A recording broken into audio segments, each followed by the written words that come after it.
Kapatid, medyo tirik na tirik si Haring Araw kanina. Ayos yan.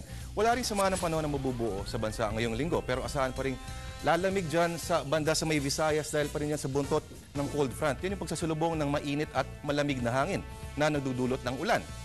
Diyan naman sa may Catanduanes, Albay at Sorsogon, pinag-iingat po kayo ng pag-asa. Posible kasing umulan at malamang ay magdulot pa ng baha at landslide. Abot din yan sa may Northern Mindanao, yung epekto ng buntot ng cold front, kaya maghanda rin kayo dyan mga kapatid. Pero dito sa Metro Manila, mas swabe naman ang panahon dahil medyo mas magiging maaraw dito sa atin. Pero maiba tayo, history naman. Halos walang nakaramdam pero noong February 4 ay 113th anniversary ng Filipino-American War. Nagsimula ito ng barilin ng Amerikanong sundalo na si Willie Grayson ng dalawang sundalong Pinoy noong 1899. Nangyari daw yan sa may tulay na nagdudugtong sa San Juan at Santa Mesa. Pero noong 2004, sinabi ng National Historical Institute na hindi pala doon nangyari ang putukan. Nangyari pala ito sa kanto ng mga kaling Sosiego at Silencio, dyan din sa Santa Mesa. Wow, mali. Kaya pala nagkakanda hetot-hetot ang ating kasaysayan.